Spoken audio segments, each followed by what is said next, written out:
morning. On your screen is a live view of Starship as it awaits its second attempt at our first ever integrated flight test from Starbase, Texas. If all goes well, we hope to see our Starship spacecraft and Super Heavy booster, which we collectively call Starship, lift off together for the first time in exactly 33 minutes from now. Thanks for tuning in. I'm Kate Tice, Quality Systems Engineering Manager here at SpaceX headquarters in Hawthorne, California. And I'm Shiva Bharadwaj, a Space Operations Engineer here at SpaceX. Now, if you've been following along, you'll know that we stood down from our initial launch attempt on Monday, and that was due to a frozen pressurization valve on the Super Heavy booster. SpaceX teams investigated the issue and determined that this valve had some moisture in it, which caused the valve to freeze up when we were loading super chilled liquid oxygen into the booster. Now, these valves are super important because we actually need a pressurant to go back into the tank as we consume propellant, and we actually use a pressurant that comes from the Raptor engines. It's heated down there and then put back in the tank. And so a frozen valve there would be a problem during the launch. Yeah, and that's important. You can think of it like drinking out of a thin plastic water bottle. If you're chugging that water, it crinkles if you don't let air back into it. So we use that hot exhaust gas from the Raptor engines to refill that consumed volume as propellant is depleted. So it was a great find by the countdown, and that's why we have a countdown, is to allow us to find those issues prior to liftoff. So all of that being said, our teams learned a lot over the last 48 hours, and we are ready to give it another go. As many of you know, Starship is the latest and largest vehicle developed to date by SpaceX. It will be the world's most powerful launch vehicle once fully developed and have twice the thrust of the Saturn V rocket. But the key breakthrough with Starship is that it will be fully reusable and capable of carrying up to 150 metric tons of payload to orbit in a reusable configuration and up to 250 metric tons when expendable. Now, for context, Falcon 9 is only partially reusable. We recovered the largest part of the rocket, that's called the first stage, but we don't recover the second stage. And Falcon 9's heaviest payload to date is just over 17 metric tons. So 150 to 250 metric tons on Starship is an order of magnitude greater in terms of the payload capacity.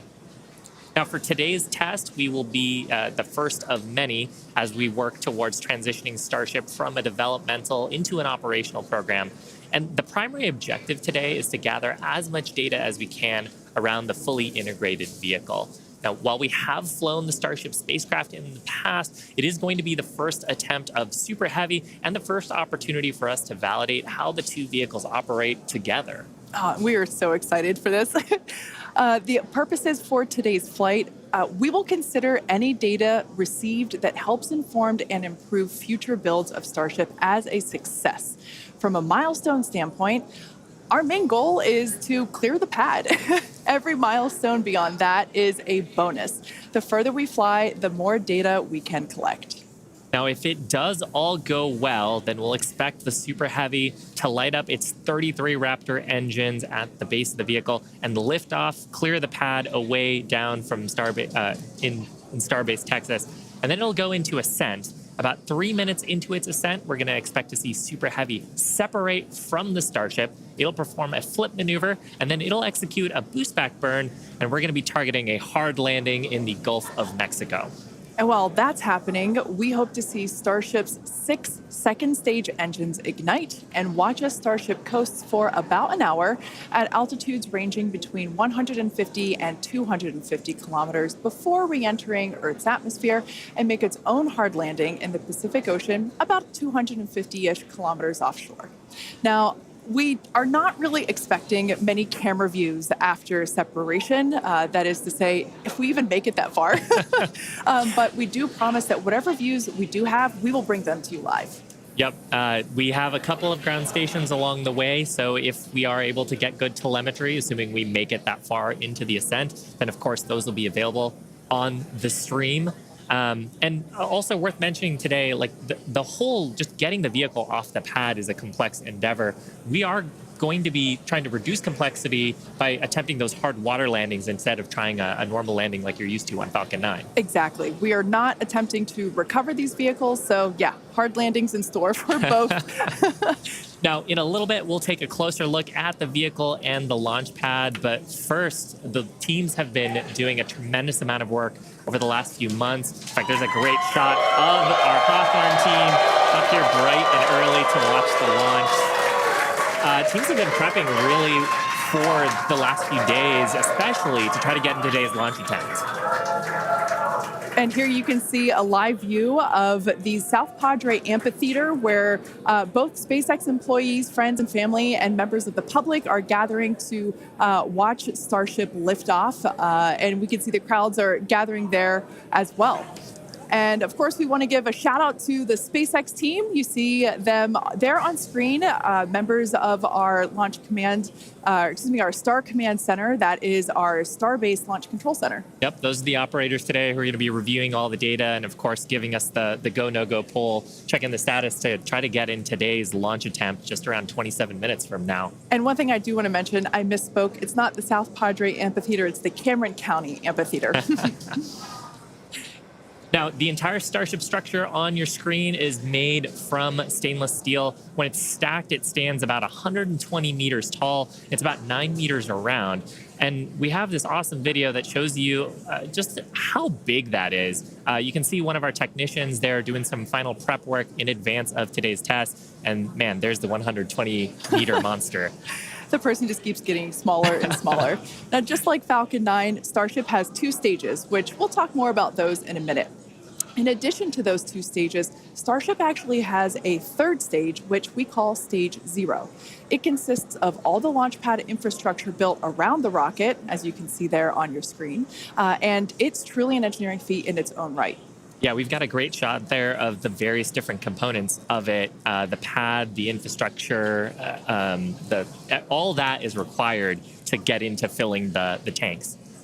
Now, let's talk about the Super Heavy. Its name says everything. It's super, it's heavy, it's super heavy. When it's operational, it'll be responsible for providing the power to escape that mighty gravitational pull of Earth that we've got here and take Starship into orbit. The booster itself stands about 70 meters tall and is roughly the same height as a fully integrated Falcon 9, which is just so crazy to me. But this Super Heavy booster has a diameter roughly 2.5 times that of Falcon 9, and with 33 much larger engines. We have a beautiful view here. This is one of my favorite views that we're going to get today. Those are our 33 Raptor engines at the base of the Super Heavy booster. Yep, and you can see they're in a couple of different rings here. So we've got the outer ring of 20 static engines. They're going to be providing a huge amount of thrust today to lift off the entire stack. But then we've got the 13 gimbaling engines in the middle, and they're going to be providing the tilt maneuvers and also helping to reorient the booster as it comes back later in today's flight. Yeah, and when we say gimbal, it's basically tilting or almost wiggling the engines a few degrees and in either direction to allow the booster to steer itself, just as you said, Shiva. And we'll get some great shots later of actually a wiggle test that we perform ahead of liftoff, just to make sure that all of those engines are able to control their full range of control authority. One thing to note, those Raptor engines are completely designed and manufactured in-house. They are, as many of you know that have been following along, they are a reusable methane oxygen staged combustion type engine. So it's a lot of words there. And ultimately, that staged combustion means that we combust the propellant in stages that we kind of pre-combust them in a pre-burner. And by doing so, it allows the engine to be more efficient, i.e. more powerful. Yeah. Now, like Falcon 9, the Super Heavy has 4 grid fins to assist with orienting itself in its return back to Earth. We got a shot of them there beneath the Starship's aft flaps. Now, as we talked about earlier, Super Heavy is not going to be attempting a land landing today. But with this flight test, we're still trying to get as much data as we can. We're focusing on the fundamental systems and operations, so that's the liftoff portion.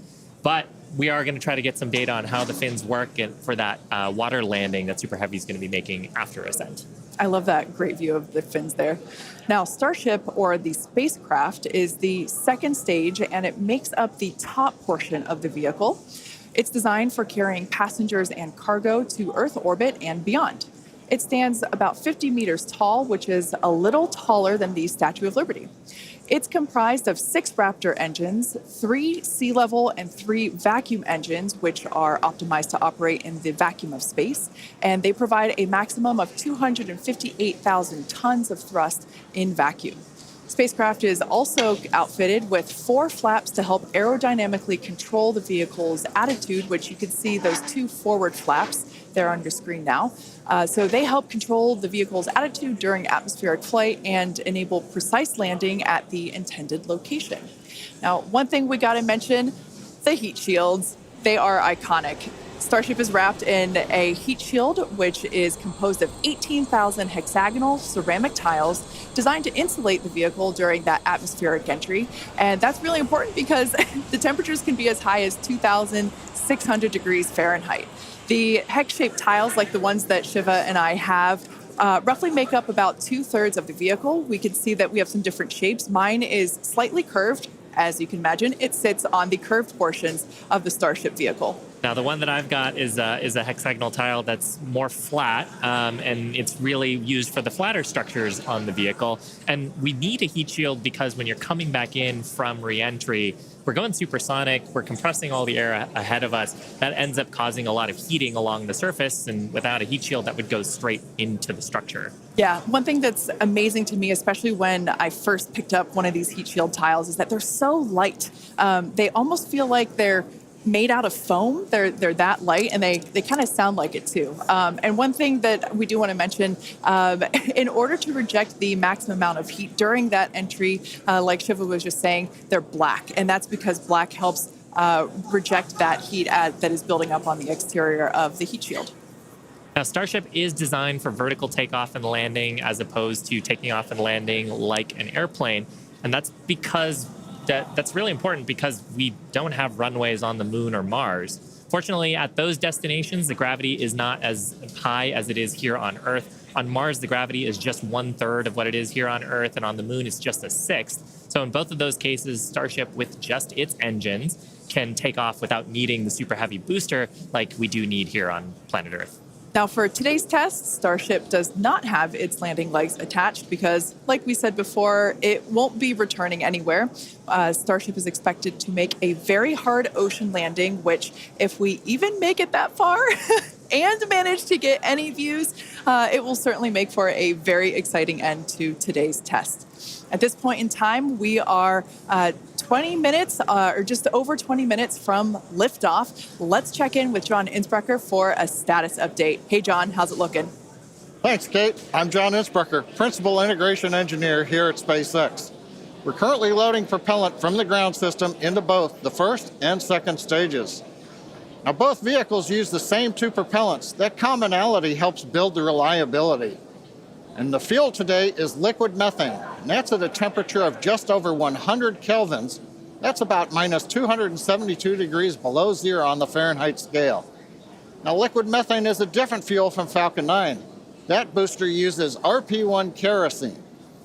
However, our oxidizer is liquid oxygen, and that's the same as Falcon 9. Because there is no oxygen in space to support combustion, we have to bring our own. Now, leading up to where we are right now, we had a go-no-go poll. That was conducted just after T-minus 2 hours. And once the team gave their goes, we started loading propellants onto the booster at T-minus 1 hour and 39 minutes. At T-minus 1 hour and 22 minutes, we began propellant loading of the ship. The second stage you can see on your screen right there.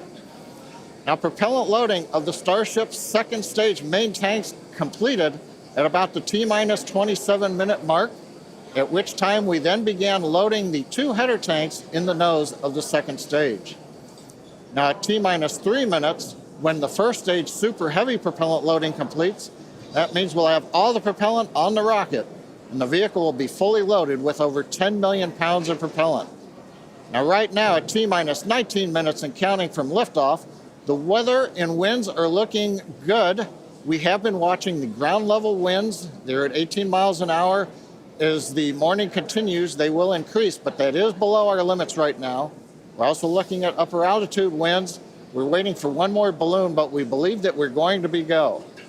On the launch vehicle itself, the teams, the good news, they're not working any issues right now. But if for some reason we do not make our test flight today, if we have to hold, we have a backup launch window. However, we're not sure when it would be. It could be 24 or 48 hours after today. It'll depend on how far we get into the countdown. But right now, heading for a T0 at 8:28 Central, 13:28 Universal Time. Kate, everything is looking good. Awesome news. Now, in order to make life multiplanetary, we need a fully reusable vehicle that's capable of carrying a huge amount of cargo and a lot of people to orbit and have a pretty quick turnaround. The idea is to effectively reuse launch vehicles just like airplanes. Yeah, imagine if you had to wait for a new airplane to be constructed every time you wanted to fly. You'd rarely go anywhere, and for most of us, it would be completely unaffordable. In order for us to get to Mars and back with lots of people, lots of cargo, multiple times, reusability really is a must. In advance of our first missions to Mars, Starship will execute a number of missions with both cargo and people, starting with Earth orbit and eventually expanding to the Moon and beyond. Now, in the near term and a bit closer to home, Starship will also be critical to other programs. Once fully operational, it'll deliver the full-size and upgraded version of our Starlink satellites, and that's super exciting because our next-generation satellites represent a step forward in Starlink's capabilities and will allow us to connect millions of more people around the world with high-speed internet to watch launch webcasts. Such an exciting future ahead of us, but first, let's talk a little about how we got to where we are today. Now, Starship's testing ramped up in July of 2019 with our Starhopper prototype, sort of a short version of the Starship that we see today. There's a great photo of it. It was just over 18 meters tall. It had a single Raptor engine, and we had it to test fly and perform low-level altitude maneuvers and attempt landing. The initial test flight, or hop, reached about 20 meters in altitude. That was followed by the one that you've got on your screen here. This was our 150-meter altitude hop. We went up, took a little jaunt away, about 100 meters or so away from the launch pad, used that Raptor engine to fly and actually land. And actually, this hopper is actually down at Starbase now. Yeah, I love this shot. It's just so fun to see it fly. After a series of 150-meter hop tests with earlier prototypes, the Starship program saw a major breakthrough during a test flight of the vehicle known as serial number 8, or SN8. You can see it there on your screen now. In December 2020, SN8 demonstrated a first-of-its-kind controlled aerodynamic descent and landing flip maneuver. 2 words, belly flop. The SN8 prototype rose to an altitude of 12.5 kilometers or 7.8 miles and conducted a belly flop maneuver, which you see there, during its descent. While it didn't stick the landing, the test was a major milestone in the development of Starship. In fact, we should be able to see that unfortunately failed landing. Boom. It was fun to watch, though. Rapid unscheduled disassembly, but learned a lot of data. Now, the testing continued on to prototype serial number 9. It took a 10-kilometer flight. That's about 6.2 miles up. In February of 2021, we had a nominal ascent. We executed the engine cutoffs once we got to the top of the altitude window. We did that belly flop maneuver, which is so much more fun to say than controlled descent, aerodynamic maneuver. That was all stable, but unfortunately, we had a dramatic end on this flight as well. We had a failure on one of the engines that resulted in another pretty large fireball. But what was really cool about both of those flights was how much we learned just between serial numbers 8 and 9 and how quickly we were able to achieve our primary objectives in those 2 flights. In addition to that, we got so much data that demonstrated control of the vehicle in that subsonic regime. Ultimately, we performed 9 Starship high-altitude test flights in total. And then, as you see on your screen there, in May of 2021, SN15 launched from Starbase, reached an altitude of about 10 kilometers, performed a number of maneuvers, and safely returned to the launch site.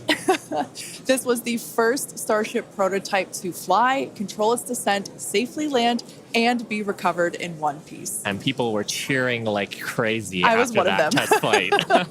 Now, having achieved those successes in our suborbital campaign, one of the next big challenges is for the upper stage when it comes to reusability and surviving the hypersonic, really high heating phase of entry. Combined with the later ability to refill Starship's tank with propellants, the fuel and oxygen, while we're on orbit, that will enable us to have a fully reusable transportation system that's designed to carry both crew and cargo on long duration missions, interplanetary flights, and will help humanity get to the moon, travel to Mars, and beyond in our solar system. This is all just basically our path of progress, basically an iteration on each vehicle. And that iterative process is a core part of how we work here at SpaceX. We like to test early and often, publicly as well in our case, and that's both for hardware and software. And while it doesn't always go as expected, we learn so much from it, and it informs our next attempt. Yeah, we learn a lot from actually putting the vehicle through flight-like tests. Even the test on Monday gave us an opportunity to learn more about the vehicle into today's launch attempt, and so far things are looking really good. Now, we are continuing into our countdown. We're about T-minus 12 minutes to go. I think it's a perfect time for another check-in with John Insprecher. How's it going, John? Well, Shiva, the good news is that the nets are quiet. The teams are currently working no significant launch vehicle issues. You can see the T clock there on your screen, T-minus 12 minutes, 10 seconds, and counting. Propellant loading is continuing on both the Super Heavy and the ship stages. You can see the graphic on the left-hand side of the screen. Most recently, we began loading liquid oxygen and liquid methane fuel into the header tanks on Starship. Those are two small tanks just underneath the nose of the second stage. Now that started at T-minus 27 minutes. That'll be wrapping up at about T-minus 9 minutes. Now the Starship second stage main fuel and LOX tanks are loaded for flight right now.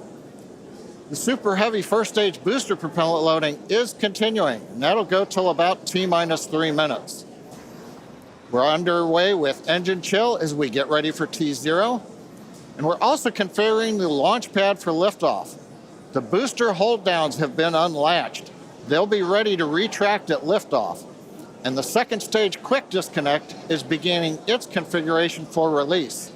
The methane and liquid oxygen propellants currently going to the second stage go through that quick disconnect. That's that arm that reaches out from the tower to the base of the second stage. The SpaceX team continues to check in with the Coast Guard. Good news is we've not heard any reports of boats in the safety perimeter as the launch vehicle heads out over the Gulf of Mexico. So right now, T-minus 10 minutes, 40 seconds, and counting. Everything continues to go well for an on-time launch.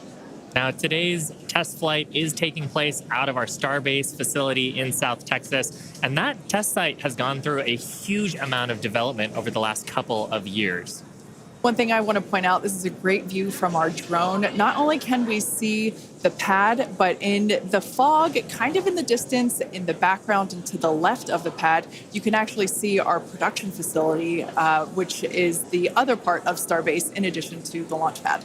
Of course, as part of rapidly iterating with our test program, we're also rapidly iterating on our production system to produce Starships and Super Heavies. Last year, the Starbase team produced 4 Starship Super Heavy boosters and 5 Starships, along with their 200th Raptor 2 engine, and they're only scaling up from there, Kate.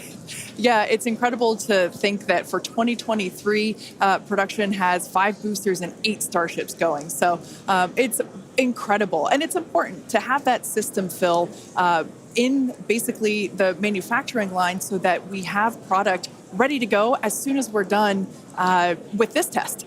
Yeah, exactly. And ultimately, I mean, we talked about how Starship is an order of magnitude more payload to orbit. But if you're going to go set up a base on the moon or Mars, you're going to need thousands of metric tons of propellants. And so you're going to need a fleet of vehicles that's capable of doing that. Yeah, one thing to note, Starbase directly employs more than 1,800 employees. It's the largest employer in the area, in fact. And we're very thankful to Cameron County for being so supportive. This is a view from the Cameron County Amphitheater, and there's a crowd there, and you could tell by the energy here in Hawthorne as well that everyone's getting really exciting. I feel my own heart rate going up and up. I know it must be really, really exciting to go see this. And I mean, just the sheer amount of power on Starship, you're going to feel it down there when this thing lifts off from the pad. We've actually got a great shot here of the natural surroundings around the pad. Oddly enough, most of the pads end up being around sort of wild locations like this. But coming up on T-minus 8 minutes, I think it's another good time for check-in with John. Thank you, Shiva. T-minus just over 8 minutes to the first test flight of Starship. Currently, we are pressurizing second stage. We are also closing out liquid oxygen and fuel header loads on the second stage. We're also getting ready for propellant load tank pressurization on the first stage. In fact, we are just now closing out header tank load on the second stage. Now with the header tanks loaded and closed out, that means we're down to just the first stage to finish loading. That'll finish about T-minus 3 minutes. And at that point, when both stages are loaded, we will have the 10 million pounds of liquid propellant on board. Now in the next few minutes, the guidance system will begin its final alignment for flight during a quiet period when the rocket's not doing anything. The automated flight termination system will be armed, and a final TVC checkout will be performed. Those are the engine wiggles, and hopefully we'll be able to see that with the cameras underneath the vehicle and maybe even the second stage engines. And there's a view looking underneath the super heavy first stage with the 33 Raptor engines. Now, a reminder as we continue counting down, if we do need to hold, the point where we hold the clock would be at T-minus 40 seconds. We can pause there. Typically in the past, if we need a little bit more time to finish final checkouts or do some pressurization of the onboard storage tanks, that's where we would hold. But currently, we're not hearing a need to hold, so at 6 minutes, 27 seconds, everything looks good. And of course, Kate, Shiva, as we get close, we're going to get into the engine ignition sequence of 33 Raptors, and that's going to be something new for everybody. I cannot wait for that moment. So for those of you that are familiar with how we launch Falcon 9 rockets, you probably know that we light all 9 of those first stage Merlin 1D engines all at once. It's pretty different than what we do, or what we're attempting to do today. We're actually going to be igniting those 33 engines in banks or clusters, and that sequence starts at T-minus 6 seconds. Yeah, and the ignition sequence is a little bit different, both in terms of the timing and also the ignition method. So on Falcon 9, we use a chemical called T-Tab. It's a pyrophoric material, so that means when you mix the two together, it produces a flame that kicks off that green characteristic spark on Falcon 9 missions. But actually on Starship, we use electrical ignition systems. Many of those are integrated on the ground system here. And the electrical ignition, we start lighting the banks at T-minus 6 seconds, and then over the next 4 seconds, the 3 sets of banks will ignite and eventually bring the booster up to a thrust to weight greater than 1 and hopefully ascent. Super exciting. Like we said, pretty different from our Falcon 9 launches, and so this will be the first time that any of us have gotten to see this type of integrated test flight with both the Starship and the Super Heavy booster. Everyone cheering as we get into T-minus 5 minutes. We want to remind everyone that success today is anything. Yeah, it looks fun down there. I kind of want to go join them. For today, success is anything that we learn that helps improve the future builds of Starship. If we lift off and clear the pad, we're calling that a win. A great shot of the pad there, a great shot of the quick disconnect on the second stage. You can see the frost line on the booster where that methane is fully topped up. I think we're just coming up on the last few minutes here of propellant fill on the booster. And that quick disconnect is going to separate away as we actually get into the ignition sequence, but it's providing electrical connections now and also providing the propellants that we're loading into the vehicle. Yeah. We're just now under 4 minutes until liftoff of the Starship flight test. We've been following along for what honestly seems like days and days now, but really it kind of comes down to years. It has been a long time to get to where we are today. Now, fast forwarding a little bit, we have the opportunity to hold, if necessary, at 40 seconds, and we are able to hold there for about 15 minutes or up to 15 minutes and still be able to lift off. Yeah, and that's a little bit different from Falcon for the propellant sequence on Falcon that we don't have the opportunity to hold. So that's a cool new capability on Starship. Yep. Right now, T-minus 3 minutes, 10 seconds and counting. We got some great views from the drone. It's nice that the fog is slowly lifting. We get some of the blue skies, hopefully good views. What we're waiting for right now is closeout of propellant loading on the first stage. That should be wrapping up here shortly. In fact, it looks like fuel fill and drain valves are coming closed. That means first stage is fully loaded, second stage fully loaded, and that 10 million pounds of propellant on board the Starship launch vehicle. I want to take a quick moment to say that the crowd energy here is electric. I feel like it's Falcon Heavy test demo all over again.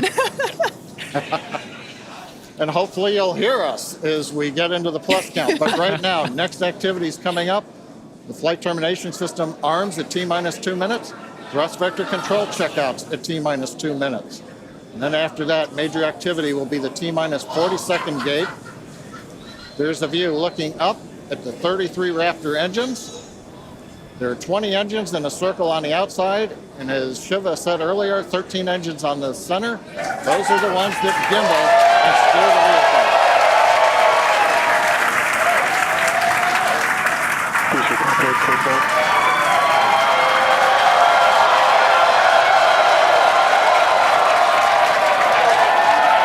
I don't think I've ever seen someone so excited for TVC wiggles. Love this view. These are the 33 Raptor engines at the base of the Super Heavy booster. I think we can see those wiggles now. We're currently inside 90 seconds. Next major activity, T-minus 40 seconds. That is a gate, a decision point. We're waiting. Possibility the propulsion team may need a few minutes. Flight termination system is armed for flight. We're getting ready for T-minus 1 minute and counting. Note, T-minus 1 minute and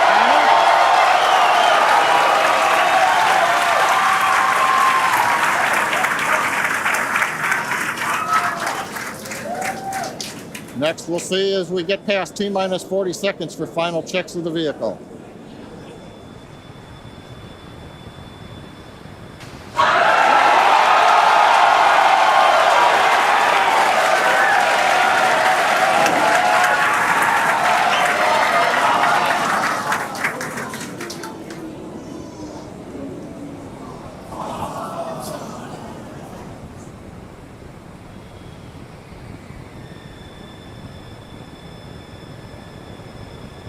Okay, you can see the clock has recycled. Flight director has called a hold. We are recycling. For the moment, we'll see where they move the clock back to. They could hold at T-minus 40 seconds. They could go to an earlier point. Give us a minute to listen into the nets, and we'll see if we can get you more information to share.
John Innsbrucker again here at the Hawthorne webcast desk. We're holding a T-minus 40 seconds. What we've heard so far is we have a couple of issues we're working. One is the booster tank pressurization. Final pressurization was just a little bit long. That's not unusual. We've held at T-minus 40 seconds before to pressurize. That appears to have been resolved. At the same time on the second stage, they're working some final purging.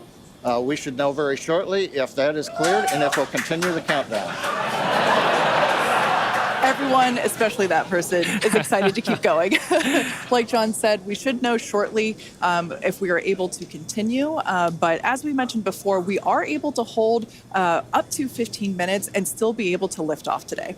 Yeah, on Falcon 9, it's a little bit different. Once we start propellant loading, we pretty much have to go at the targeted time. Otherwise, the propellants can warm up and we may not have the performance for that particular mission profile. It's a little bit different on Starship. Folks, if I can interrupt, yeah, it looks like they're clearing all the flags and we're going to release at T-minus 40 seconds. That is amazing news. Amazing. Team working quickly through their issues on first and second stages. And I'm sure all of the rehearsals and simulations that they've been doing have prepared them to evaluate this data quickly to try to get us in for today's launch attempt. For those of you just joining, we have a brief hold at the T-minus 40 second mark. The team is resolving one issue with the bleed purge on the stage 2 Raptors. Like John just said, the teams are quickly working that, and it looks like the flags are being cleared as we speak. So we should be able to resume the launch countdown any moment now. And it's worth noting on Starship that once we resume the countdown, it restarts from the 40-second period, and then we keep going unless another condition pops up. So stick around because Starship could be going here real soon.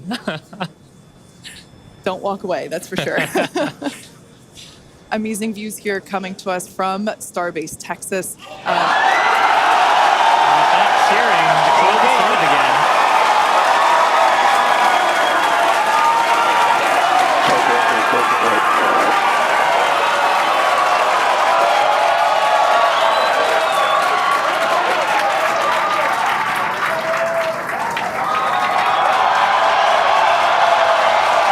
T-minus 15 seconds. 10, 9, 8, 7, 6, 5, 3,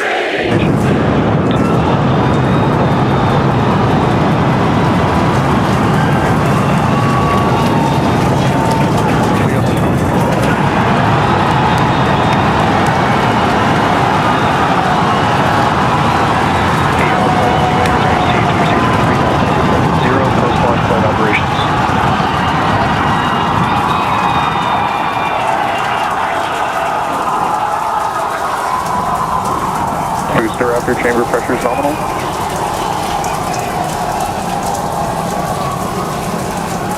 T-plus 33 seconds into the test flight of the inaugural Starship vehicle. Tower cleared, we're into pitch over. Propulsion reports first stage engines nominal. What a sight from the ground cameras at Starbase. We're flying at twice the thrust of the Saturn V heading to space. Acquisition of signal, Corpus Christi. We're throttled down and throttled back up. Going through the period of maximum aerodynamic pressure.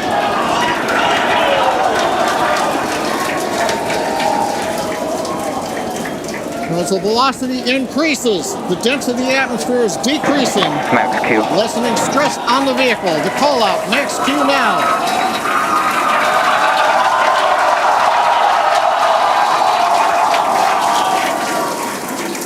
Continuing to watch the first stage as we head downrange.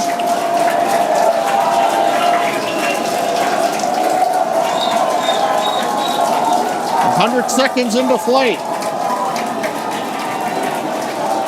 Our next major activity is going to be shutdown of the first stage. The Houston tracking station now acquiring the vehicle. With shutdown, we will get separation of Starship from Super Heavy and ignition of the Starship engines. When Starship separates, we light up 6 engines in a staggered sequence. And if all goes well, those 6 engines will burn for almost 6.5 minutes. Onboard view from Starship.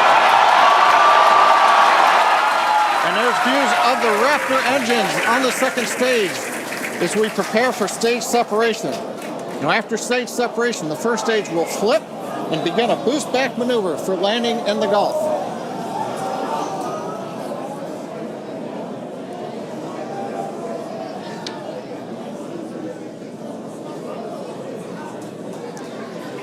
Continuing to fly, 2 minutes 40 seconds. Let's get ready for main engine cutoff. Booster engine cutoff. Beginning to flip for stage separation.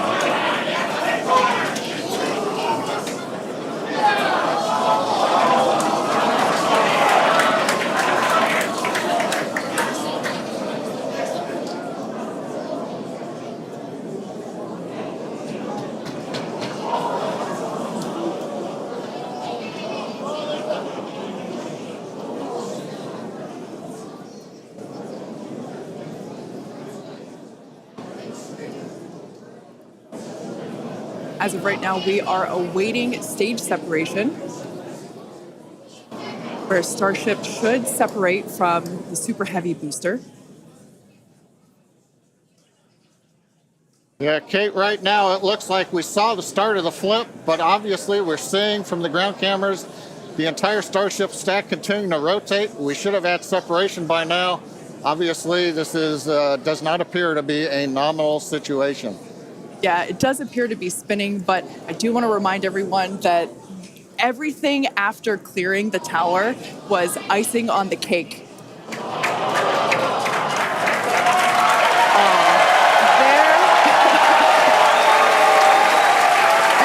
as you saw, as we promised, an exciting end to the Starship inaugural integrated test flight.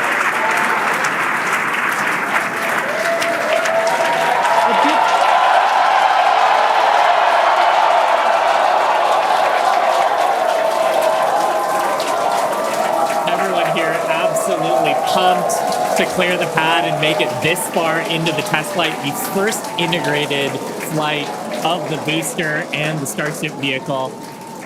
Live view there of our control center at Starbase, which we refer to as Star Command.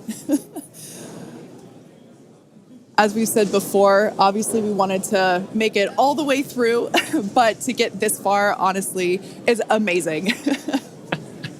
Well, if you're just joining us, Starship just experienced what we call a rapid unscheduled disassembly, or a RUD, during ascent. But now this was a development test. This is the first test flight of Starship, and the goal was to gather the data, and as we said, clear the pad and get ready to go again. So you never know exactly what's going to happen, but as we promised, excitement is guaranteed. And Starship gave us a rather spectacular end to what was truly an incredible test thus far.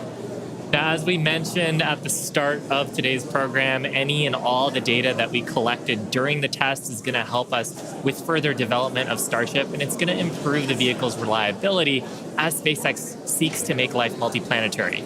It's really worth noting that the flight path was designed to be over water and all the air and sea space. Along with that flight path and those surrounding areas were cleared in advance of the test. And of course, we're going to be coordinating with local authorities for the recovery operations. But honestly, what an exciting morning. Oh my gosh. We had a successful liftoff from Starbase, Texas at 8:28 a.m. Central Time. We cleared the tower, which honestly was our only hope. We cleared the tower, and all the data that we collected all the way through all those Raptor, those 33, although I think we saw that 3 Raptor engines were out, but we got all that data, and we got so far as to hoping to see the Starship, the second stage, separate from the first stage, the Super Heavy booster. And unfortunately, we didn't make that happen, but that's okay. It was the first integrated launch, and honestly, today was amazing. Absolutely incredible day. We made it through a number of those initial test objectives with getting booster ascent, getting all the way through the countdown, working some issues at the end. Like, totally really fantastic day. Got through the gate at T-minus 40 seconds on the second try. everything released, the hold downs, the quick disconnect arms, everything moves out of the way. And then we got the vehicle off of the pad through max Q, all the way up to stage separation, even starting into the prep for stage sep. And then, as we say, a lot of excitement. Yep. Honestly, my face has had a smile on it since liftoff, and now my face hurts. Now, since we don't have any insights on the cause of our rapid unscheduled disassembly at this point, we're going to end our webcast here. Teams will continue to review the data and work toward our next flight test. But before we go, a big congrats to the entire SpaceX team on an exciting first integrated flight test of Starship.